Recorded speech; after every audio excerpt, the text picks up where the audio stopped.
José Genuíno Neto passou mais de um quarto de século dentro do Congresso Nacional. Que nós temos que refletir para discutir na reforma política. Foi eleito por 6 vezes deputado federal pelo estado de São Paulo. Ajudou a escrever a Constituição de 88, a chamada Constituição Cidadã. De meio-dia, 2 horas da tarde até 11 horas da noite, era debate que resolvia o problema. Nasceu em 1946, no Encantado, um distrito do município de Quixeramobim, no sertão do Ceará. Filho de lavradores, aos 12 anos começou a trabalhar na roça. Depois teve outros trabalhos, mas desde jovem tomou gosto pela política em plena ditadura militar. Ingressou no movimento estudantil, chegou a ser expulso da Faculdade de Filosofia e Direito da Universidade Federal do Ceará. Muito jovem, ingressou nos quadros da Guerrilha do Araguaia, organizado pelo PCdoB, o Partido Comunista do Brasil, no Pará. Capturado em 72, esteve preso por 5 anos. Em 79 foi anistiado e ajudou a fundar o Partido dos Trabalhadores, iniciando uma longa trajetória como parlamentar,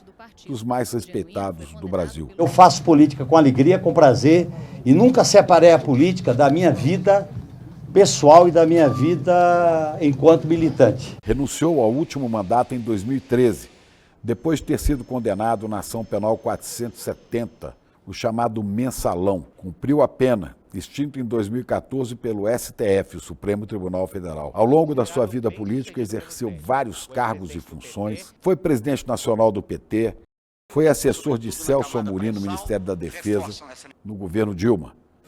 Hoje, aos 78, Genuíno se define como militante de causas e sonhos e diz que agora prefere fazer política sem ornamentação, na rua, na luta por transformações reais no país. Nós não podemos ficar parados, tem que botar mais gente na rua. E que o governo Lula precisa deixar mais claro a que veio.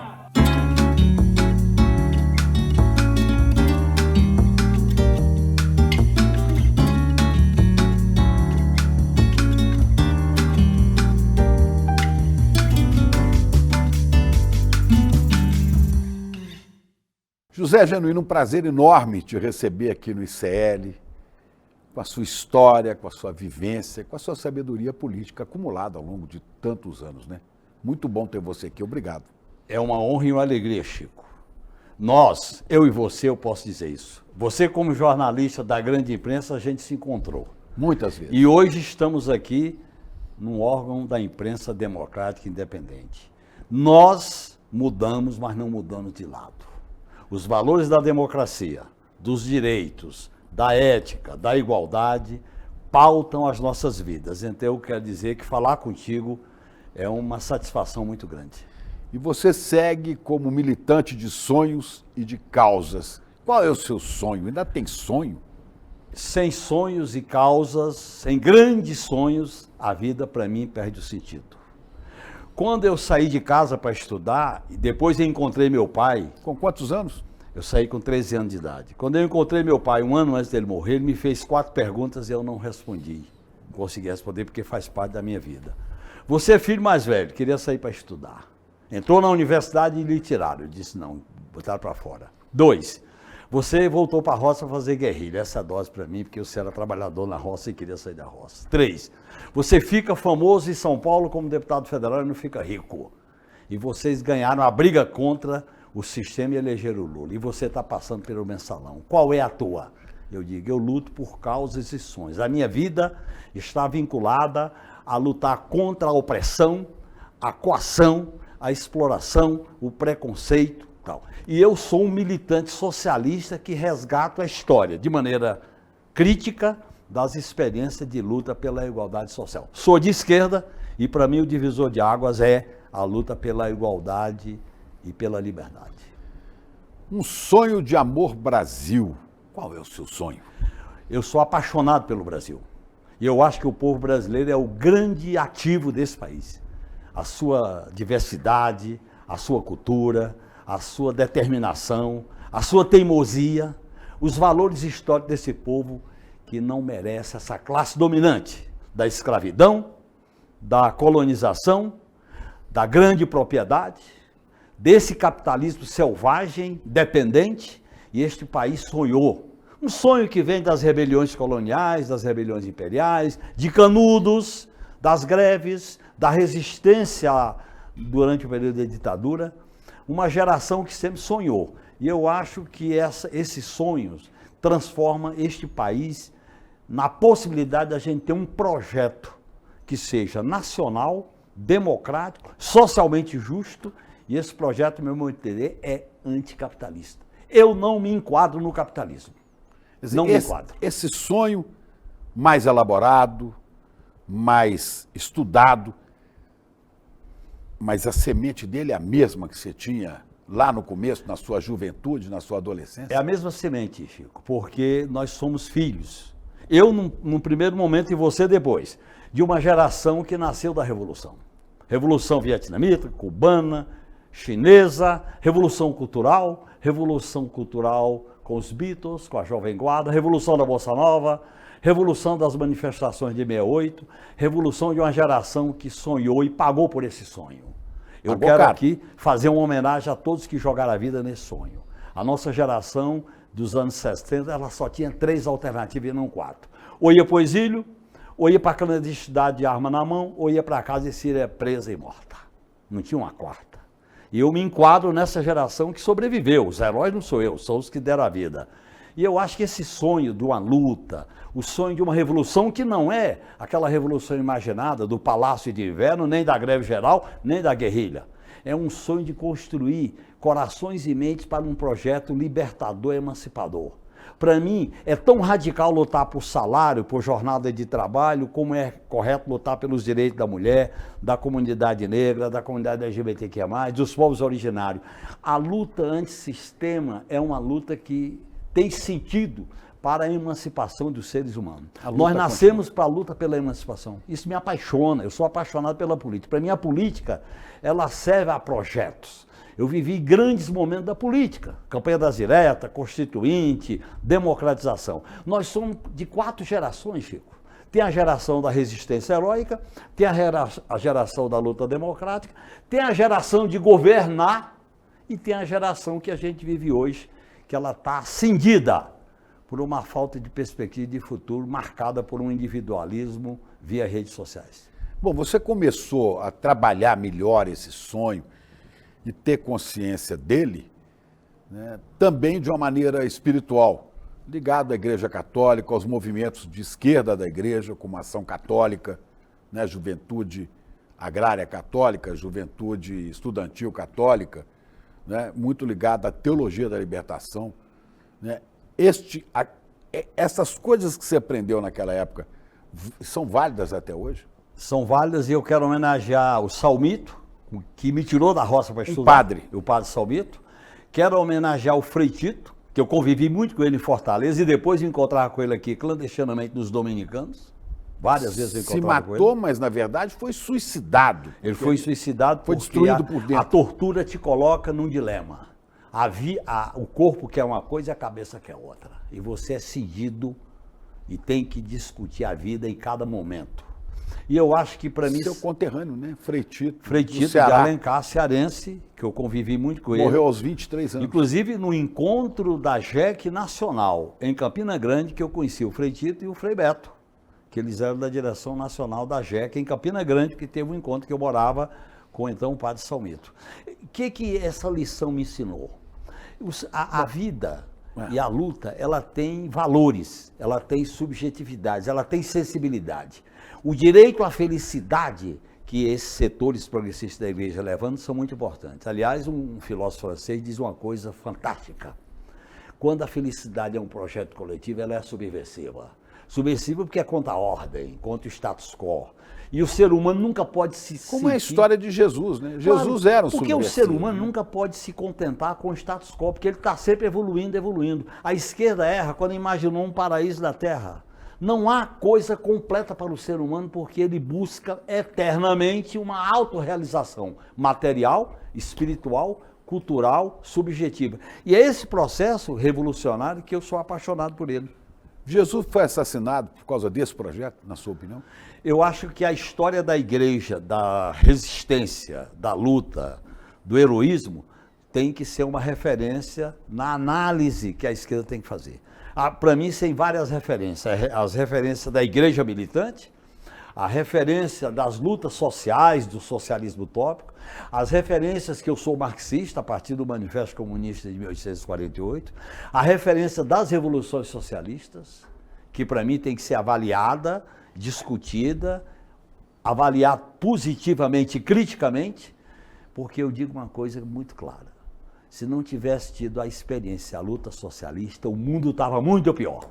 Esse mundo da guerra, da transição energética, da catástrofe climática, da negação de direito, de preconceito, de fome, de desgraça geral, e que o futuro da humanidade está em risco, certamente era muito pior. Mas essa figura histórica, eu volto a perguntar, de Jesus dentro da estrutura do Império Romano, né, onde ele foi assassinado, foi torturado e morto, ele foi morto pela sua ideia subversiva de impedir a lei de César, trocá-la por outra lei de solidariedade, de fraternidade? Pelas suas ideias subversivas contra a ordem reinante do Império, pela sua visão coletiva de um projeto de emancipação e pelo exemplo que ele, como ser humano e com a sua divindade, ele representou esse exemplo. A luta ela é construída de ideias, de exemplos e de força social. E talvez essa foi a grande experiência que o mundo viveu e é uma referência que a gente tem que dialogar com as religiões, porque a religião para mim é a lei da consciência.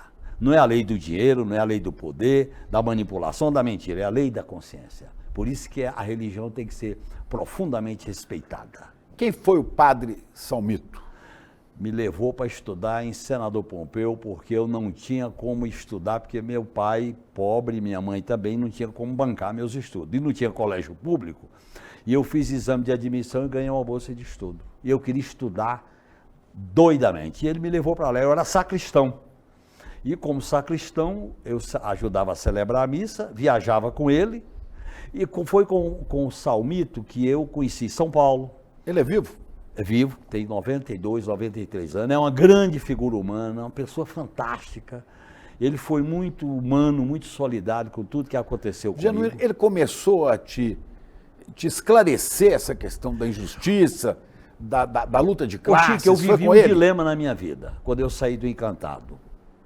O dilema era, eu vou ser um doutor para tirar a família daquela situação, ou eu vou ser um lutador para uma causa coletiva. Eu fiz esse caminho com ele. Ele me ajudou muito para perceber com a Juventude Agrária Católica, com o Concílio Vaticano II, não tinha teologia da libertação. Mas as sementes estavam ali. As sementes estavam plantadas e me ajudou muito, porque ao ir morar em Fortaleza, e Fortaleza para mim foi uma passagem para o mundo, eu entrei em contato com o que havia de revolução cultural no mundo naquela época. Eu fazia leituras coletivas do Sartre, Camus, Kafka, assistia todo aquele movimento cultural que marcava aquela geração. E foi a partir daí, como a igreja, a instituição, teve um papel ruim que é apoiar o golpe, eu comecei a me distanciar, e com vários amigos e companheiros eu passei a ter uma visão, chamava existencialista, orientado por aquilo que circulava nos anos 60. A partir daí eu faço uma entrada no marxismo quando eu viro militante do PCdoB, quando eu entro na faculdade. E ao entrar na faculdade eu fiz o primeiro grande movimento de ruptura. Eu era funcionário da IBM. Da IBM? Da IBM. Funcionário da IBM. Eu trabalhava como operador do computador antigo, de cartão, e eu era estudante da faculdade de filosofia. E eu trabalhava de dia e estudava à noite. Trabalhava na IBM, lá em Fortaleza. Em Fortaleza. Você teria um caminho enorme para ser um cara de sucesso. Aí um dia eu fui dirigir uma passeata, passei em frente ao prédio da IBM e eu estava jogando bomba molotov na polícia e recebendo também a ameaça de prisão. E aí o gerente me chamou e disse, olha, não dá, né? Aí eu disse, por quê? Eu tenho uma proposta para você. Você vai ser, se você topar, você vai para o Rio de Janeiro fazer um curso para programador do computador 360, que era em fita, não era em cartão. Mas você tem que sair de Fortaleza. Eu disse, eu não vou sair. Aí ele disse, como eu gosto muito de você, você tem uma folha muito brilhante aqui na IBM, eu vou te demitir e pago os seus direitos. Aí eu saí da IBM, fui demitido e entrei de 100% na luta política em 67, 68. No movimento estudantil, veio representar o Ceará No Congresso de Biúna. famoso Aliás, Congresso dois da Uni, congressos. em Eu vi o primeiro 68, né, congresso foi em clandestino? 67, em Vinhedo, quando eu conheci as lideranças, como Zé Disseu, Vladimir, Travassos, aqui no interior de São Paulo, o 29º. Depois eu vim para o Congresso de Biúna, o 30º Congresso Onde de você Biúna, foi preso a primeira quando vez. Eu fui preso pela primeira vez, que está nessa fotografia aqui. Essa fotografia é do DOPS do Congresso de Biúna. Deixa eu pegar aqui. E aqui é a fotografia de hoje. E entre essa fotografia de hoje, tem uma história. É E dela que eu quero falar. e essa história eu estou dedicando esse livro a você. Genuíno, Nossa. uma vida em entrevista. Olha aqui, obrigado, Genuíno. Olha, tá aí. Essa foto foi feita na sua prisão? É uma foto feita pela polícia? Pela polícia, está nos arquivos do DOPS em São Paulo. DOPS esse que depois eu fui, na época da incomunicabilidade da prisão do Araguaia, eu fiquei incomunicável na cela forte do DOPS em São Paulo. Que coisa. E aí, em Biúna, você foi preso, depois foi solto, não é? Antes do AI-5, que é dezembro de 68. Foi em outubro, porque teve o Congresso foi preso em dia 12 de outubro. Nós fomos transferidos fim de outubro para Fortaleza. Como eu tinha prisão preventiva decretada, por causa das manifestações de 68, eu fui de ônibus, quando chegou em Feira de Santana, eu mudei de rota. E aí, Aí fui em um ônibus normal para poder não ser preso chegando em Fortaleza. foi para clandestinidade. Não, aí eu fiquei em Fortaleza durante novembro. Quando veio o AI-5, eu assisti a decretação do ato institucional número 5, na casa de um grande amigo, Sérgio Miranda. Amigo nosso, né? E Foi ele vereador disse em pra Belo mim, Horizonte, conheci você muito. está ouvindo, né? Você, nesse momento, no dia 13 de dezembro de 68, você está entrando na clandestinidade. Me deu um documento. O que fazia Sérgio Miranda nessa época? Sérgio Miranda era do Comitê Estudantil do PCdoB no Ceará. E eu militava com ele. Mas Aí não eu era- entrei. Não tinha mandato político. Não, eu entrei na clandestinidade, fiquei 10 dias clandestino em Fortaleza. A última casa foi na casa da Nildes, irmã do Frei Tito. Aí eu saí de Fortaleza. E daí você foi parar. Eu saí de Fortaleza no dia 25 de dezembro, no porta-mala do carro maior que tinha, que era uma V-Maguete. E os seus pais?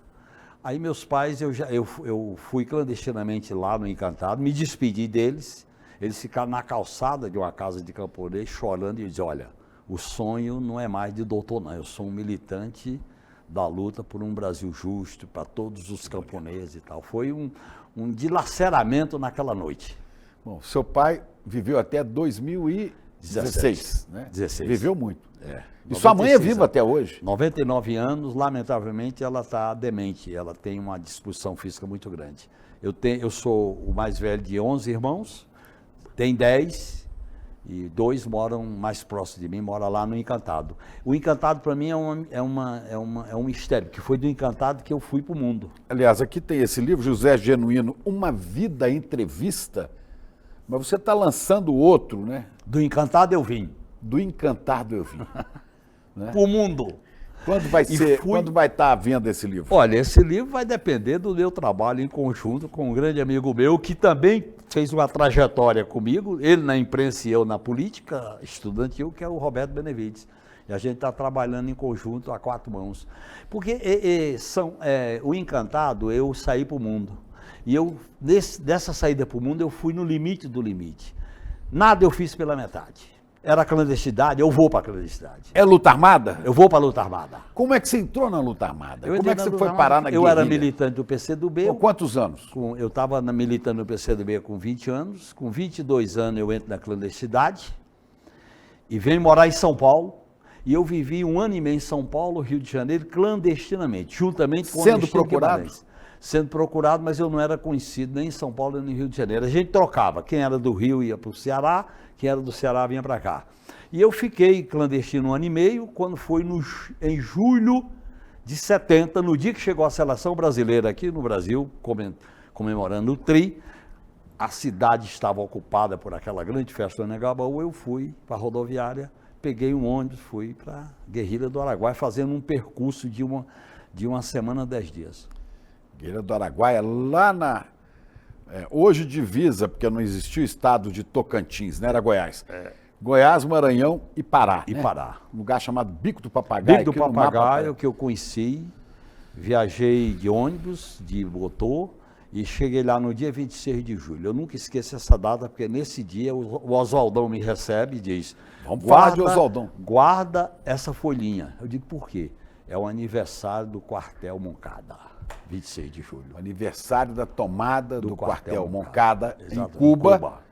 E a Guerrilha do Araguaia, né, tinha como matriz a própria Revolução Cubana e a Revolução Serra, Chinesa. a Serra Maestra. Exatamente, Era uma maneira de fazer a luta armada nas regiões mais distantes, no interior, onde tinha base de apoio, capacidade de mobilização, iniciativa, movimento e tal. E eu fiquei lá 2 anos, na preparação, fui preso em abril de... Você foi dos primeiros presos. Dos primeiros presos, juntamente com mais uns 8 companheiros. Olhando agora, né, do ponto de vista de estratégia, você acha que você faria de novo? A Guerrilha do Araguaia não foi um equívoco, dado o tamanho, a diferença de Cuba para o Brasil, o tamanho do Brasil, a distância da... Uma resistência revolucionária, ela se legitima pelas condições históricas daquele momento. A juventude da qual eu fazia parte não tinha outra alternativa. E eu guardo daquela resistência o heroísmo, o desprendimento, a abnegação.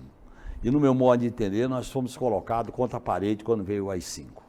Era uma resistência heróica, dificilmente seria vitoriosa. Isso que eu queria saber. Dificilmente seria vitoriosa, teria chance. mas aquela geração, ela sonhava, ela gostava do risco, do desconhecido, do imprevisto, porque a gente vinha de uma era de revoluções. E aquilo ali moldava a nossa vida, a nossa Como é que foi cabeça. sua chegada lá na região da Guerrilha? Já tinha muita gente lá? Não, no eu total cheguei- foram 70, né? Foram Uns 70. Eu fui o primeiro a chegar no meu destacamento, junto com... Eu cheguei depois Havia do vários Oswaldão. polos dentro da Havia selva. 3 destacamentos. Eu Na fui selva pro amazônica. destacamento B, na selva, lá no sul do Pará. Eu convivia lá com o Oswaldão e fomos montando o destacamento ao longo desses 2 anos que eu vivi lá como lavrador. Para mim foi fácil, porque eu tinha uma experiência de campo. E olha bem, a luta para mim, ela sempre trouxe essa ideia de alguma coisa que se relacionava com o encantado.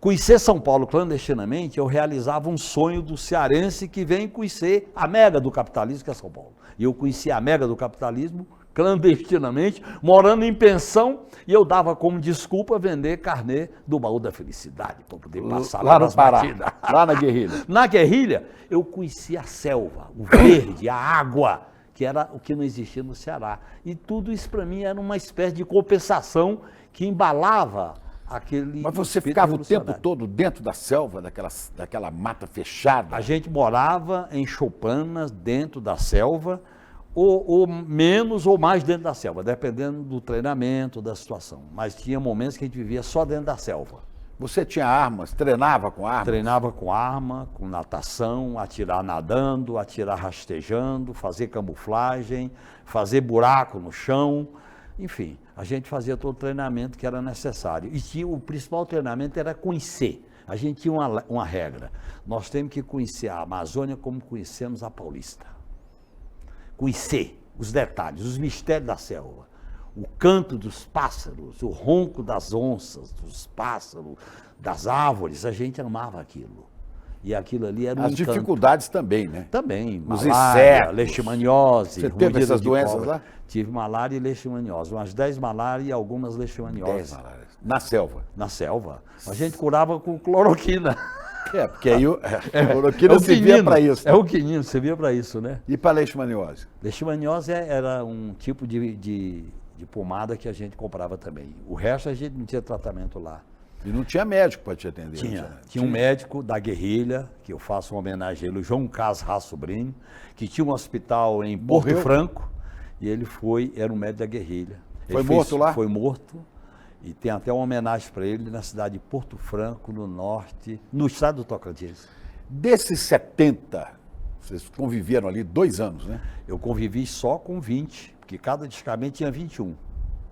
A gente não convia com todos os 70. Mas desses 70 que ficaram 2 anos na selva e depois houve as missões do Exército, as expedições que acabaram com a guerrilha, desses 70, quantos sobreviveram? Sobreviveram 8 a 10 companheiros e companheiras que foram presos na fase inicial da guerrilha. Os outros foram todos A assassinados. partir de 73, principalmente do início de 73, tanto na cidade como no campo, a regra era eliminar. E isso está inclusive documentado, tanto em relação à cidade como em relação ao campo. E nesse processo, a gente era interrogado sobre tudo que acontecia na região, né? E eu vivi esse processo de maneira dramática. Inclusive eu vi, não faz muito tempo, eu vi no YouTube, né, um mini documentário em capítulos sobre o Araguaia, feito por um ex-colega meu de TV Globo, o Emerson Penha. O Emerson Penha. Tem depoimento seu, né? Do Duque, Ronaldo Duque, A Conspiração do Silêncio. Que são verídicos. São né? verídicos, são documentos, são relatos, são coisas importantes dos companheiros que mais ou menos em torno de quase 60 que lutaram na Araguaia até o fim, só localizados 2 corpos até hoje, o do Bergson Gujão Farias e o da Maria Lúcia Petit. E o Oswaldão, que era um grande líder, né? Era um negro alto, forte. Alto, elegante, bonito. Parecia uma artista de cinema, né? Parecia artista de cinema. Tem foto dele Tentavam aqui? que ele fosse candidato a Tem vereador. foto dele aqui, não? Tem. Você A vai gente encontrar a mostra, foto dele. vê se eu acho ele aqui. Né? Olha aí. É isso Não é? aí. Não sei se dá para fechar aqui, ó. Aqui está o Oswaldão. O Oswaldão que era um sujeito estudado, né? Ele fez Claro. engenharia. Foi. Né? Foi jogador do Botafogo. Jogador do De Botafogo. futebol. De basquete. Não, basquete e de boxe. Esteve na China, Foi. se Ele preparando para a Um dos guerrilha. quadros que participou da preparação na China. Um dos chefes, né? Um dos chefes da guerrilha. Era ele, João Amazonas, João que Amazonas. eu conheci, né? O Gilberto Olímpio, o Bronca, o Arroio, o João Carlos Raça Sobrinho, que era o médico. Agora, ele era um mito no meio daquela população ali. Claro. E mesmo do pessoal do Exército que chegou lá, porque a- tinha uma história de que ele era mágico, que ele desaparecia magicamente na hora que estava sendo perseguido. Aliás, as duas figuras, era ele e a Dina. A Dina Dina. também, uma baiana negra, que tinha essas histórias. Pois é, o Oswaldão foi morto, né? E é um relato de que para mostrar para todo O mundo que corpo ele dele foi pendurado e transportado, pendurado numa corda até a cidade de Xambioá, pendurado no helicóptero. no helicóptero. E passou sobre as comunidades ali para que as pessoas vissem que ele morreu Ele mesmo. morreu mesmo. E depois foi decapitado. Ou foi antes? Aí eu já estava preso nessa época. Você viu gente ser morta ali? Eu vi, em combate não, eu vi os corpos que chegavam na base militar de Xambioá. Mas você não viu nenhuma execução com tortura, não essas vi, coisas? não.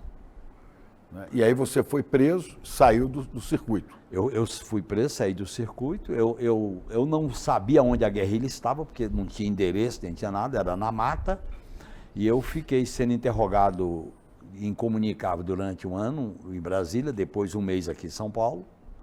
Aqui em São Paulo eu fiz o trajeto da Oban, DOPS, Carandiru, Penitenciário e Barro Branco, né? Fiz e terminei em Fortaleza, no presídio Paulo Sarasvati. Eu recebi muitas informações nessa época, né? A gente tinha pouca informação disso, da guerrilha, porque a gente não ficava sabendo aqui. Aqui ou acolá chegava alguma notícia. Mas logo depois que acabou a guerrilha, eu recebi uma visita muito importante na minha casa. Teve uma noite lá reunido com um grupo de amigos, eu já era jornalista.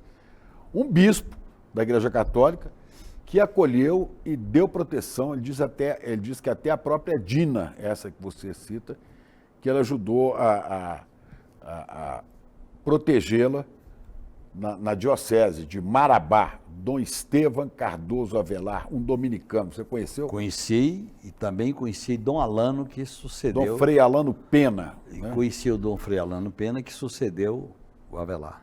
E conheci a freira Maria das Graças e o padre Roberto, que eram as pessoas que trabalhavam lá na prelazia de A Marabá. freira Maria das Graças foi presa, né? Foi presa. Torturada. E o padre Roberto também. Eles não andavam no sul do Pará, porque o sul do Pará não tinha nada oficial, tudo era informal. Não tinha Estado, não tinha trabalho sindical, não tinha o que fazer, passou a ter depois. E A guerrilha sentiu uma certa proteção dessas autoridades da igreja, como Olha, Dom Estevão, Dom Alano? propriamente proteção, a gente não pode falar assim, porque ninguém sabia que a gente estava lá. Ninguém. Ninguém sabia que a Mas gente Dom estava Estevão sabia. lá. Sabia sim, mas a gente não abria, porque era uma regra, senão a guerrilha podia ser localizada. Ele disse que recebeu, eu tenho uma memória mais ou menos, que recebeu a Dina É que quando, uma noite na casa dele. no caso do bispo, e falaram- foi quando começou Ele era jovem, tinha 20 foi e pouco, quando começou o confronto, a perseguição. a perseguição a partir de 72. E que falaram, proteja aí, porque ela está sendo perseguida pelo exército. Né? E aí você foi preso Aí e eu parou de receber informações de lá. Você- porque eu estava preso e comunicava em Brasília. De Brasília eu vim para cá. Como é que você ficou sabendo que tinha acabado a guerrilha? Depois? É o seguinte, quando a gente estava preso, a gente recebia visita de famílias, de advogados, a gente recebia notícia do que era publicável, principalmente na imprensa estrangeira. E era a partir daí que a gente ficava sabendo que foi em 74, quando eu estava preso na casa de detenção, em São Paulo.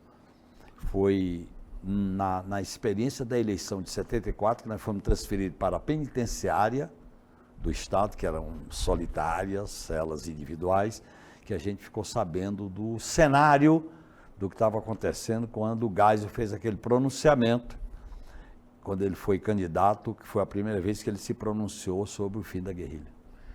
Genuíno, o que é mais difícil enfrentar? A selva inóspita, com perseguição e tudo isso, ou a tortura? Que eu sei que você passou pelos dois. Olha, eu experimentei dois tipos de coação. Eu experimentei a coação da ditadura militar e experimentei a coação da democracia liberal. Na ditadura, a tortura começa no corpo e chega na alma. No mensalão, a tortura começa na alma e chega no corpo. Eu tive um aneurisma da aorta como consequência daquela execração pública. E, Chico, eu tenho uma imagem que eu guardo até hoje que resume isso. Eu tive um grande pesadelo, que a minha companheira Ryoko ficou assustada. Que a sua companheira, só fazendo um parênteses, a Ryoko é uma descendente de japoneses, Nisei, com quem você conheceu antes da guerrilha, em da 69, guerrilha, depois né? a gente se encontrou na prisão. Quando a gente se encontrou na prisão, a gente, por carta, fez um pacto de morar junto quando saísse da cadeia. Vocês estão juntos há quase 60 Desde anos. 77. Há 50 anos. Há 50 anos já teve. Aí Qual é o pesadelo? O pesadelo é o seguinte, eu tive um pesadelo que era o pau de arara, símbolo da ditadura militar. Mas quem me interrogava não era o verde oliva, era a toga preta, que representava o mensalão. Isso foi duro para mim, muito duro, porque eu conheci a execração que destrói a reputação, a tua imagem, tuas relações. E conheci a dor física do pau de arara, a dor física dos companheiros que morriam, a dor física de gritar. Eu fui punido porque no dia que mataram o Herzog, nós gritamos duramente, bem, de maneira muito violenta. Você estava na cadeia. na Alban, ali na Rua Tutóia? Não, eu estava cumprindo pena no Barro Branco, e nós fizemos uma manifestação de protesto. E eu chutei a porta de vidro, de ferro com ferro, e eles disseram que eu estava dando um sinal para ter um levante, coisa nenhuma. Aí eu fui punido, porque eu chutei a grade de ferro com a ferro. Então, essas coisas eu enfrentei uma Houve momentos nessa tortura física que você achou que iam te matar, que você não conseguiria resistir? Afogamento. Não é? Afogamento, eu fiquei muito tempo sem poder tomar banho, porque eu sentia uma sensação muito ruim quando a água cobria a cabeça. Eles afogavam, quando você achava que não dava mais, eles tiravam. Aí botava de novo. Aliás, eu assisti agora esse filme, Ainda Estou Aqui, e uma das cenas que marcou muito no filme, que eu assisti, é aquela do capuz. Encapuzado. Encapuçado. Aquilo ali marcou, porque era com capuz que a gente era interrogado. Quando botava o capuz e dava o laço, aí ia ser pior, porque não podia cair o capuz, né? Dava o laço. Bom, Júnior, depois de 79 vem A anistia, você foi solto em 79, né? Eu cumpri pena, né? Eu cumpri 5 anos, fui solto em 77, aí vim para São Paulo. A anistia me beneficiou porque recuperou meus direitos políticos. E aí você começa a luta política e como é que você se aproxima do Lula e vai fundar o PT? Eu me aproximo como professor do Colégio Equipe, que eu faço aqui um agradecimento à direção da equipe. Você saiu da prisão e foi dar aula? Fui dar aula. De quê? Eu fui dar aula de História, que a grande Laura Tete, minha grande amiga até hoje, ela cedeu as aulas dela para mim. E eu fui dar aula no Equipe, o Equipe sabia de toda a história, mas os alunos não sabiam. História do Brasil. História do Brasil. Eu dava aula lá com o Leonel, com o Raimundo, com o Giba, com vários companheiros, com Deusimar, que era uma pessoa muito interessante, eu recebi muita solidariedade. E dei aula lá durante 5 anos. E quando eu dava aula na Equipe, eu participava do Comitê Brasileiro de Anistia, dos Comitês de Solidariedade, quando eu conheci aquelas articulações que deram no Partido dos Trabalhadores. Bom, mas a gente estava ainda, quando você dava aula, ainda na ditadura. Ainda na ditadura. Final do governo Geisel, começo do governo Figueiredo. 79, né? Exatamente, nesse período Geisel. Da resistência democrática. Você não era censurado ou perseguido por isso? Não. Porque imagino que você era um professor nada ortodoxo, né? Nada ortodoxo, mas eu tinha um pacto com o dono da equipe. Eu tinha que fazer o pessoal passar no vestibular, porque era cursinho. Eu não podia dar aula em curso normal, porque eu não tinha título de nada. Então eu dava aula para eles passarem. Preparar os vestibulandos. Os vestibulandos da Cruzinha, a geração da Aí Cruzinha. você dava aula do jeito que estava nos do jeito manuais. que estava nas apostilhas e tal. Você não relia a história do Brasil? O Equipe, não fazia essa releitura, porque eles tinham que passar no vestibular. Agora o Equipe era uma ilha. Era lá que o Gilberto Gil cantava, Maria Bethânia, Caetano, organizado pelo Serginho Groisman no pátio do Equipe ali na Martiniano de Carvalho, quando eu dava aula lá. E um belo dia, eu quero fazer uma homenagem ao Palmério Dória, que fez a primeira reportagem sobre Araguaia. Depois veio o Fernando Portela, do Jornal da Tarde. Aí a coisa foi se normalizando para divulgação. Eu vivi esse processo todo.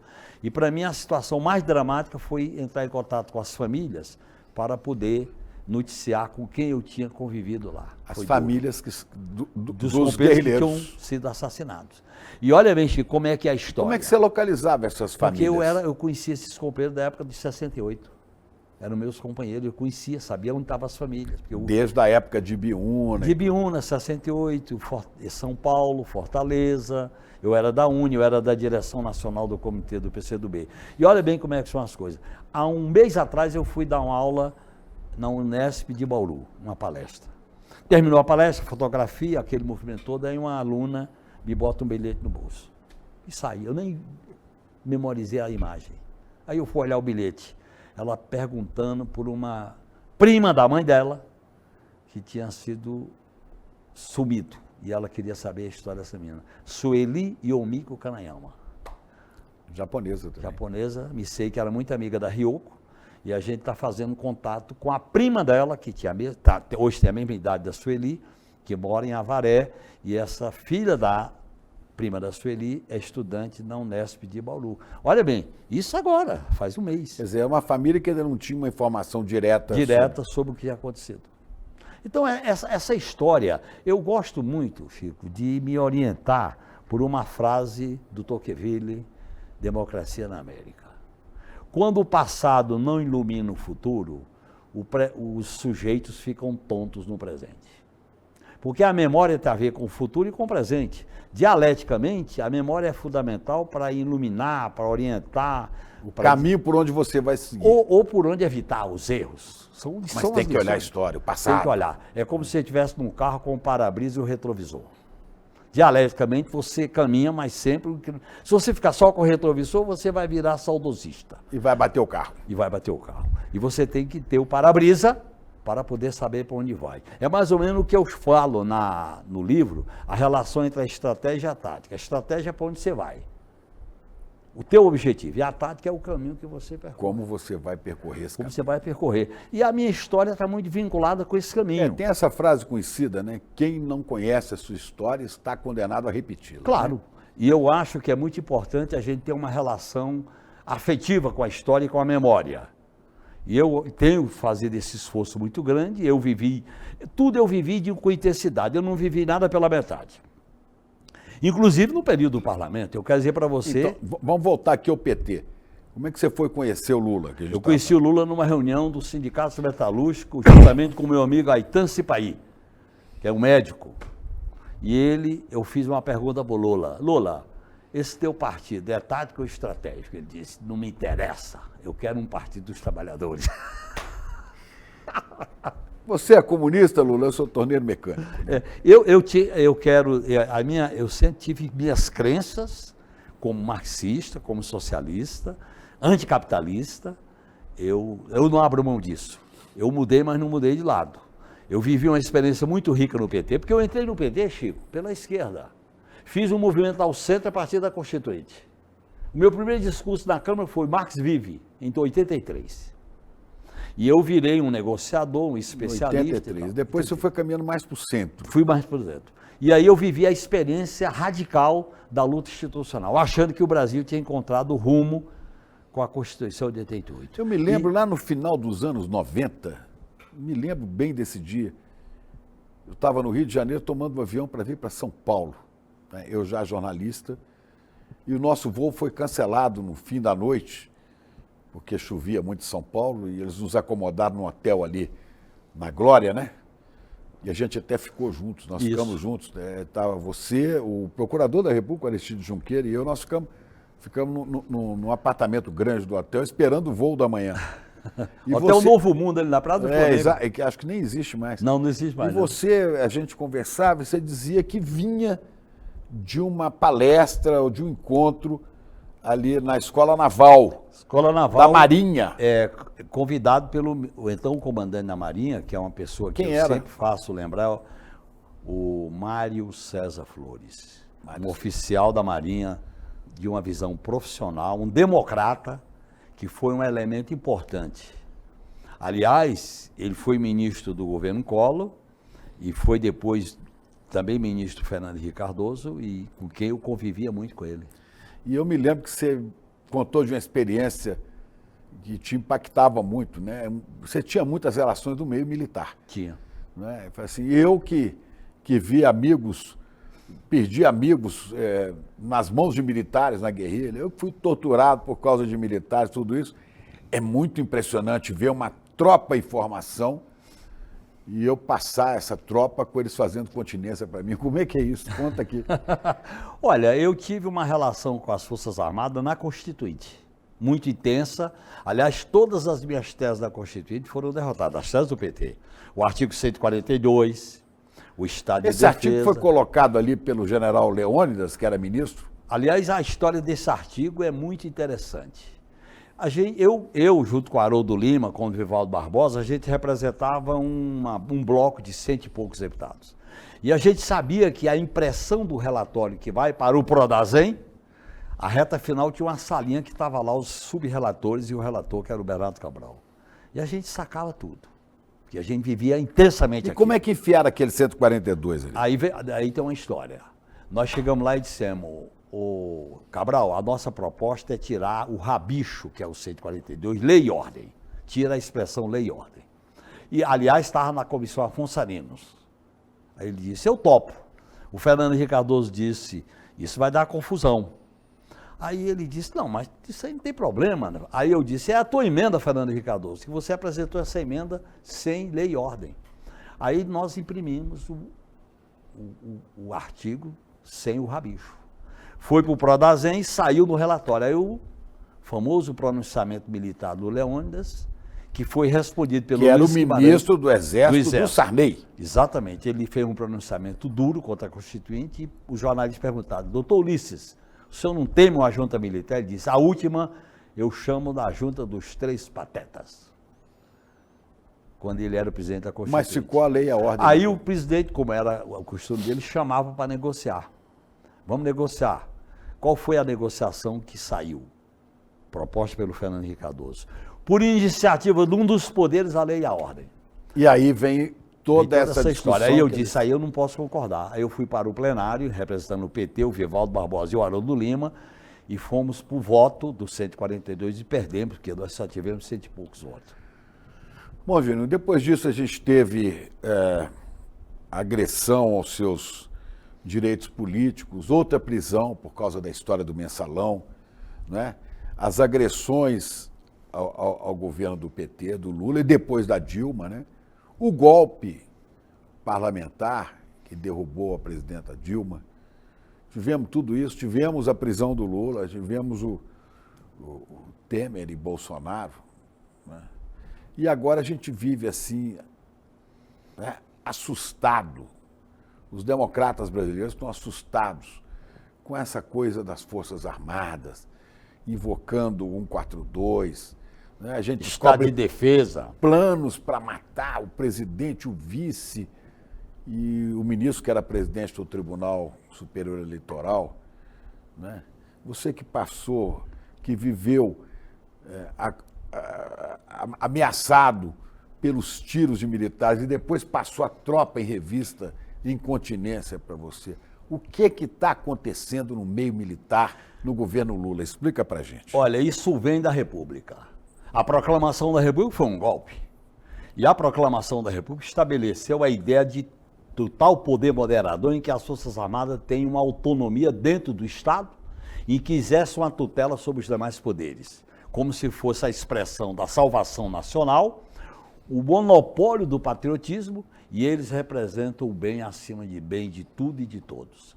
Essa concepção política gerou um autoritarismo impregnando o papel das Forças Armadas no Estado, que se acentuou com a Guerra Fria e a Escola Superior de Guerra com o conceito de inimigo interno, guerra revolucionária e os tais objetivos nacionais permanentes. As transições que aconteceram na história do Brasil nunca romperam com essa raiz, com esse pensamento autoritário. Há um pensamento aí, acho que eles se acham, né? Os iluminados, claro, os que sabem das você não coisas, viu? E o que tem as armas. Você não viu o vídeo nós, da Marinha? Os civis, o é isso vídeo que eu da quero Marinha saber. reflete isso. Nós, os civis, eles chamavam os paisanos, né? Os paisanos. Não fazíamos nada, não sabíamos, mas somos uns bobocas. É uma né? autonomia que gera autoritarismo, pronunciamento. E isso nunca foi enfrentado. Pois é, agora a Marinha solta esse vídeo horroroso em que aparece como se a Marinha tivesse o tempo todo lutando para preservar a soberania do Brasil, com custos físicos, emocionais terríveis, e como se o brasileiro trabalhador fosse aquela turma que faz yoga, né, que está fazendo surf, que está pulando de asa delta. As Forças Armadas... Chamando a gente de vagabundo. As Forças Armadas não têm uma política de defesa nacional como política pública, que a função principal delas são as ameaças externas, é a prevenção, é a integração regional, é considerar o povo aliado e não inimigo, é estabelecer acesso à tecnologia sensível, principalmente no mundo de hoje. E é principalmente uma reestruturação do seu papel dentro do território nacional. As Forças Armadas estão diante de uma grande aventura. Foi a eleição do Bolsonaro, foi uma grande aventura. Eles usaram o Bolsonaro como cavalo para retomar o comando do país. Porque eles precisavam de um cara popular, claro, né? mais popular, que idiota foi construído, em parte, pela maneira como se cobriu o Congresso Nacional. Mas depois desmoralizou. Ele demitiu, humilhou comandantes do Exército, demitiu. Aliás, ele demitiu os 3 comandantes do Exército, da Marinha e da Aeronáutica, nomeou outros comandantes, demitiu o ministro da Defesa e foi participando daquelas aventuras golpistas, que chegou na intentona do 8 de janeiro de 23. Eu acho que há um problema sério nessa conjuntura aí. Chegou um limite, ao ponto crucial de fazer uma profunda reforma. Primeiro, as Forças Armadas se submetem ao poder constitucional de quem é eleito pela soberania popular.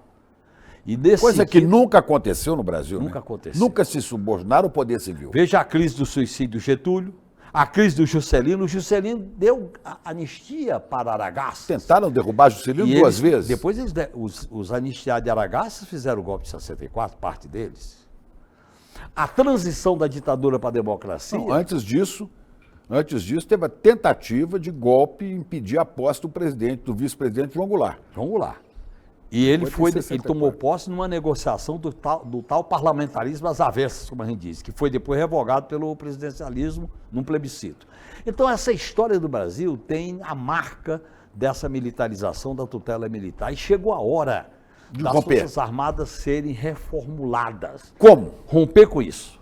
Primeiro, estabelecer a autoridade do poder constitucional do comandante supremo. Segundo, oficiais têm que ser respeitados não para questionar eleição, a ordem constitucional, mas como profissionais da defesa. Segundo. Terceiro, defesa é uma política pública do Estado. Não é assunto só para militares, é para especialistas, para partidos, para o Congresso Nacional. E fazer um ajustamento, que é uma mudança profunda, na formação da doutrina militar. A nossa doutrina está marcada pela conceito de guerra interna, de inimigo interno, guerra cultural, subversão, contra o politicamente correto, subversão, a esquerda é inimiga.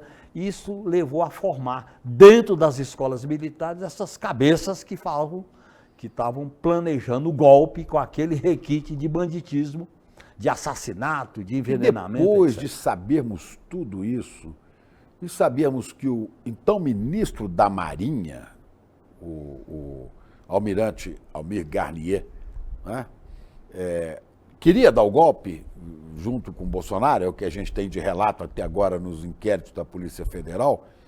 Quando a gente sabe disso, é a Marinha que publica um vídeo, esse vídeo horroroso, que diz que eles são os verdadeiros sacrificados, os que lutam pelo Brasil, e que a população civil, né, sejam empresários, sejam estudantes, médicos, operários, são todos vagabundos, não sabem de nada, vivem nas festas. Essa visão... Não era hora de dar uma... Eu sei que há uma divergência do seu... É hora de dar uma enquadrada política reformadora das Forças Armadas. As Forças Armadas, Chico, precisam fazer uma reparação perante a opinião pública. Eles entraram numa aventura com o Bolsonaro. O Bolsonaro subverteu a hierarquia e a disciplina das Forças Armadas. Expôs as Forças Armadas a um desgaste monumental. Eu acho que assim, não houve isso na transição da ditadura para a democracia. Você sabe que a anistia foi uma Você pactuação. defende que o presidente deveria, como comandante em chefe das Forças Armadas, defenestrar, por exemplo, o ministro da Marinha, o almirante Olsen? No mínimo, tinha que orientar a retirada desse vídeo do ar. Pode ser que quando este programa vá ao ar, porque ainda vai levar alguns dias aqui, nós estamos gravando nessa semana, pode ser que até a semana que vem já haja alguma coisa. Houve um processo de questionamento da autoridade do presidente da República. O comandante do Exército foi demitido porque ele queria manter o Mauro Cid. O general Arruda. Que o Lula tinha escolhido, e ali no começo, nas primeiras semanas, ele viu que o Mauro Cid ia ser o comandante dos tais kids pretos. O comandante da Marinha não tomou posse com o Lula, tomou posse antes do Lula ser empossado como presidente da República. Comandante da Marinha. Empossado pelo Bolsonaro? Pelo Bolsonaro. E ele que estava na trama golpista. Olha, coronéis... Não é um momento oportuno, porque você tem aqui agora um conflito entre esses oficiais também. Um acusando o outro, né? É o general Eduardo, não sei o quê, acusando o outro, é o outro general dizendo que não é com ele, que é o outro. Né? O Mauro Cid provavelmente, não sabia, mas provavelmente acusando o general Braga Neto, o general Augusto Heleno. Né? E eles agora se acusando. Não seria o momento de restabelecer hierarquia, disciplina? Tem que haver uma reforma institucional. Primeiro, o Gabinete de Segurança Institucional é uma espécie de esvaziamento do Ministério da Defesa. Aliás, o Gabinete de Segurança Institucional foi criado quando o Ministério da Defesa foi criado, para que os militares ficassem no centro do poder, que é o Palácio do Planalto. Tem que ter uma casa militar, você tem que ter uma reestruturação da área de inteligência do país, que não tem. Está aí o caso da ABIN paralelo. Você tem que ter a inteligência militar, a inteligência de Estado e a inteligência processual. Com 3 áreas diferentes e seriam coordenadas pelas autoridades superiores. E você sente que o presidente e o seu ministro da Defesa, no caso o ministro Múcio, não estão exercendo a sua força necessária sobre essa situação? Eu lamento dizer que as Forças Armadas exercem uma tutela política sobre o novo governo que ganhou a eleição em 2022. E o novo governo aceitou quando indicou o Zé Múcio para ministro da Defesa. Ele é o representante das Forças Armadas no governo e não o contrário. O ministro da Defesa é o representante político nas Forças Armadas. Foi assim que o Jobim fez, foi assim que o Celso Amorim fez. Então, e eu trabalhei com os dois. Eu acho que esse é a autoridade do poder civil. Essa autoridade militar é o seguinte: quando você não manda, você é mandado. Isso vale para a esquerda ou para a direita. Você tem que saber mandar quem tem o monopólio da arma. Quem tem o monopólio da arma não pode ter politização, porque a arma já é uma força muito grande. Você tem que estabelecer um processo de freios e contrafreios. Eu acho que está faltando isso. Mas nós agora, sabemos... Nós temos uma grande oportunidade, né, Chico? Bom, mas nós sabemos que a maioria, nós sabemos, não estatisticamente, mas que a maioria dos oficiais militares do Brasil, né, dificilmente terão votado no Lula, votaram em Bolsonaro. Claro. A maioria é bolsonarista, e se não é mais bolsonarista, é de extrema-direita, né, ou parecido com isso. Né?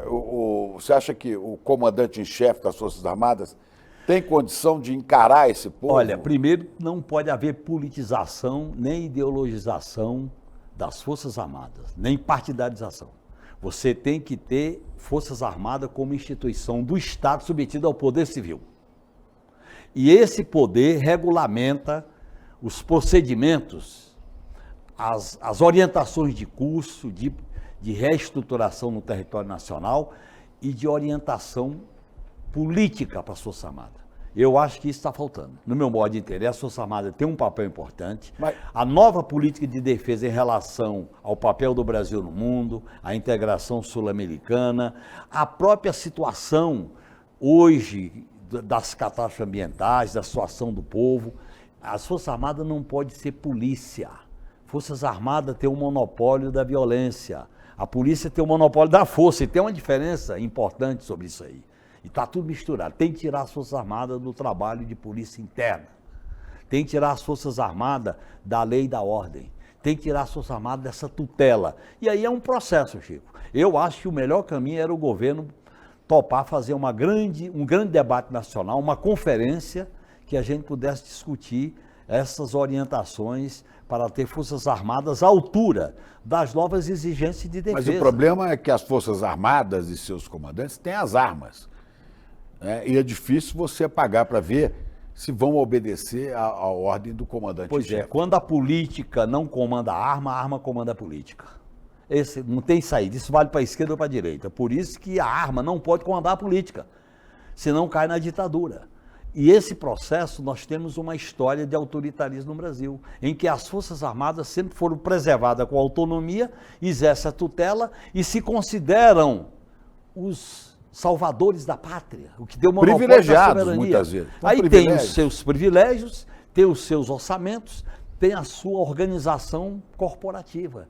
Isso tudo pode existir dentro de uma orientação reformadora. O Brasil carece de uma nova política de defesa, uma nova reestruturação, novos objetivos de uma política de defesa para a inserção do Brasil no mundo. Você há muito tempo conviveu com vários oficiais, tanto na Escola Superior de Guerra, onde você fez palestras, Escola Naval, né? Você conheceu muitos desses que hoje são generais ou estão aposentando também. Né? Você acha que o presidente da República tem muita gente com quem contar nessa missão de conduzir as Forças Armadas para o seu lugar constitucional? Não se trata de buscar apoio dentro das Forças Armadas. Primeira atitude do presidente é a seguinte: eu, como comandante supremo, determino. Eu, como comandante supremo, oriento e comando. A partir daí, você vai conduzir, você vai orientar, você vai dirigir, com o ministro da Defesa, que seja o representante do poder político civil nas Forças Armadas, e não o contrário. Aí você pode definir uma agenda de reforma das Forças Armadas. As Forças Armadas precisam passar por uma reforma. O que aconteceu nesses 4 anos de Bolsonaro e com a tentativa golpista atingiu profundamente a instituição militar, o chamado ethos militar, a chamada formação militar. Isso tem que ser reformulado e analisado, porque o país não pode ficar com esses soluços de golpe, de pronunciamento. O marechal, o general, o vai ter almirante. um tanque, vai ter uma fumaça saindo do tanque, vai ter uma ameaça aqui. Não pode. Vai ter um vídeo. Olha a história dos anos 30, a história dos anos 40, a história dos anos 50. Nós não podemos continuar com essa história. E eu acho que as Forças Armadas têm que aceitar um debate franco e democrático. Pois é, agora você teve uma convivência, por exemplo, eu sei, direta, durante um bom tempo seu no parlamento, por exemplo, com o general Vilas Boas, que está aposentado, está doente e tal, mas que é um dos cabeças, parece, né, pelo que a gente Aliás, sabe. ele assumiu quando deixou o comando militar do Exército, ele fez um pronunciamento que está registrado, ele disse que a derrota da esquerda se devia, e ele elogiava 3 personalidades, Braga Neto, Jair Bolsonaro e Sérgio Moro. Isso fala por si só. E eu acho que ele adotou uma postura de tutela autoritária, os vídeos dele... Quando você convivia com ele, ele tweets, era uma figura assim? como assessor do Exército, era uma figura tratável. Dialogava, aliás, vários oficiais dialogavam. O Gleuber, que foi comandante do Exército. E o comandante general, atual? o Mário César Flores, era um comandante da Marinha. Oficiais que discutiam. E eles discutiam conosco. Chico, teve um problema com a Força Armada Brasileira. No início da globalização, as Forças Armadas ficaram no acostamento, como diz o meu amigo Franco Martins.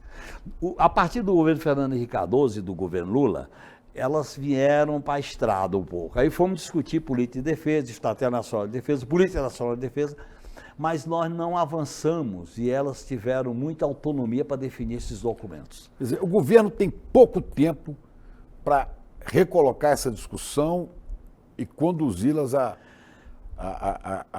ao seu papel constitucional. Primeiro que nós temos uma herança maldita que vem da história da República, do golpe de 64, da transição pactuada que não mudou, diferentemente da Argentina, do Chile e do Uruguai. E temos uma herança porque os governos da democratização para cá não fizeram mudanças necessárias na sociedade, inclusive o nosso.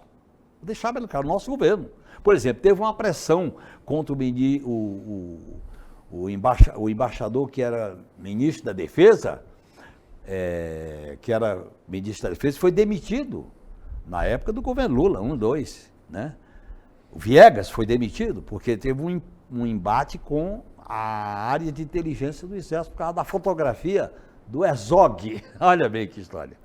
Então, essa politização, essa ideia de guerra interna, de guerra cultural, isso aí tem que ser abolido.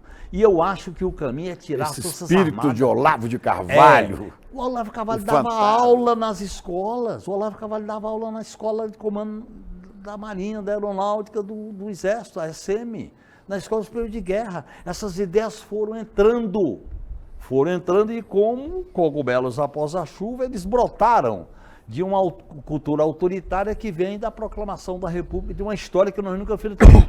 E aí eu acho que a esquerda nunca tratou corretamente essa questão e tem dificuldade de ter uma proposta democrática, pública, sobre as Forças Armadas, que são importantes para o país. Olha o mundo como está. Pois é, eu queria te propor para a gente ir encerrando, uma reflexão sobre isso. Quer dizer, nós ficamos sabendo agora, né, de tudo que esta turma fez, alguns, né? Os celulares falantes. Os celulares falantes, agora um acusando o outro e tudo mais.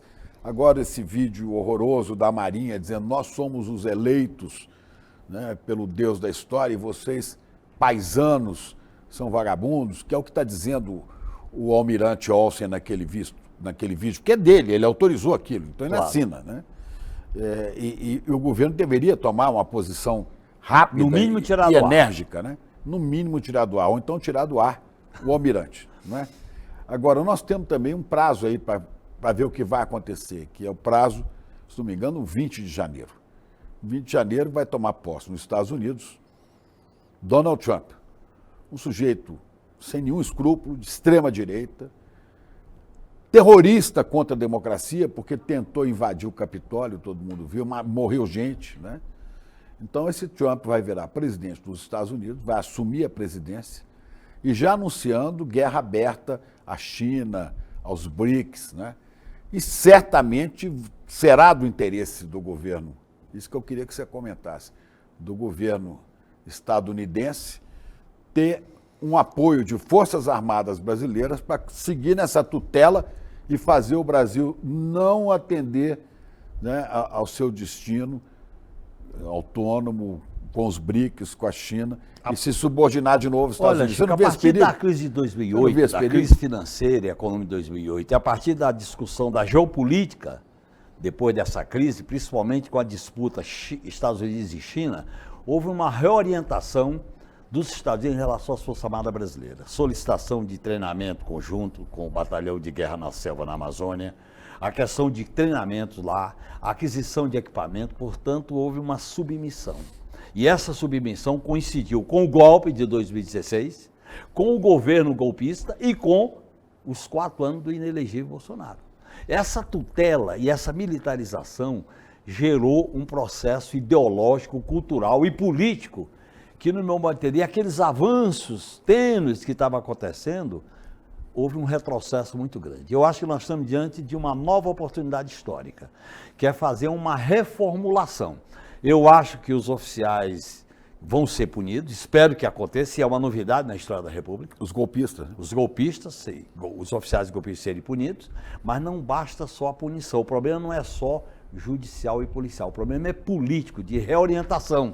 Quer dizer, essa reorientação... É olhar o que fizeram pelo retrovisor, mas olhar no para-brisa, o que a gente vai fazer? O que a gente vai fazer? E essa reformulação é fundamental. Reformulação de procedimentos, reformulação de parâmetros, reformulação de organização territorial, reformulação da presença do Brasil no mundo, colar a política externa com a política de defesa nacional, fazer com que o Brasil se projete na integração sul-americana, e hoje a geopolítica mundial exige que a gente tenha integração regional. O Brasil, para ser protagonista nos BRICS, para ser protagonista na relação conflituosa com o novo governo dos Estados Unidos, vai ter que fazer essa disputa, e essa disputa é no mundo globalizado e geopolítico. E eu acho que as Forças Armadas têm um papel importante. Forças Armadas é de Estado. Elas são profissionais, elas cumprem determinados regramentos dentro da Política Nacional de Defesa, do território, da presença, da disposição geográfica, das unidades, da estruturação. Aí não adianta pedir mais verba do orçamento, que é a pretensão deles com 2% do PIB, se você não subordina isso a uma Política Nacional de Defesa Pública. Genuíno, terminando, eu queria só fazer a última pergunta aqui. Você tem esperança? Você acredita que a gente vai superar isso, né? E a gente vai superar, e como a gente vai superar? Para a esquerda, sem esperança é a morte política. Eu não consigo viver sem esperança. A esperança nos leva a construir possibilidades. E a política é a grande arte da poesia. É a grande arte de abrir caminhos, é a grande arte de juntar, é a grande arte de ganhar corações e mentes, é a grande arte de transformar o impossível no possível. É como o lema, olha bem, eu vou citar o lema da Revolução Americana: o difícil a gente faz hoje, o impossível amanhã. Se a gente não imaginar a esperança como um motor que move corações e mentes, a gente tem que sair dessa burocracia, dessa mesmice, privilégios, aceitação de qualquer custo. Nós temos que ter a política como poesia. A revolução é uma grande poesia. Eu defendo a revolução, não na forma tradicional como a gente imaginar, mas a revolução construindo ideias, força, movimentação, porque eu tenho um lado nessa luta. E eu acho, Chico, que a classe dominante brasileira é perversa. A classe dominante em relação à esquerda, ela oferece só 2 caminhos. Ou é a baioneta para matar, ou é o salão vermelho, o tapete vermelho para domesticar. Nós não queremos nem uma coisa nem outra. Nós queremos construir uma alternativa democrática, soberana, socialmente justa, igualitária, e eu como militante, eu digo socialista. E como militante, a gente pode te esperar em algum cargo eletivo outra vez, ou de governo, alguma missão desse tipo? Tem 3 coisas que eu não voltarei a fazer, Chico. Quais? Disputar a eleição, exercer cargo político e dar entrevista. Olha bem, eu vou te falar isso, vou falar para você, porque você era da grande mídia, e dar entrevista para a grande mídia, porque a grande mídia para mim foi carrasca. Não é por acaso que quando eu saí da prisão em 77, eu vi um carro da polícia e tinha medo. Quando eu saí da prisão do Mensalão, quando eu vi um carro da TV, eu ficava com medo. Para mim, eu não consigo falar com a grande mídia. Então, eu espero que você volte muitas vezes aqui para a gente refletir sobre Voltarei, o Brasil. porque eu estou olhando para você, o Chico Pinheiro, que me entrevistava na grande mídia, não mudou, é o Chico Pinheiro que está no mesmo lugar que está me entrevistando no ICL. Obrigado, companheiro Genuíno. É quase inacreditável que os eleitores dos Estados Unidos tenham escolhido um novo presidente que é um homem declaradamente machista, racista e condenado em 34 acusações. A reeleição de Donald Trump é um golpe duríssimo no que a gente entende como democracia no mundo moderno. Para entender esse futuro incerto, o ICL lançou uma nova série original, Ameaça Global: Os Perigos da Nova Era Trump. Vem participar do lançamento oficial com a exibição do primeiro capítulo da série no dia 10 de dezembro, às 8 horas da noite. Eu estarei lá ao vivo com Eduardo Moreira e outros convidados para um debate essencial para a gente entender o que está acontecendo. Então, clica lá em Saiba Mais e se inscreva para participar.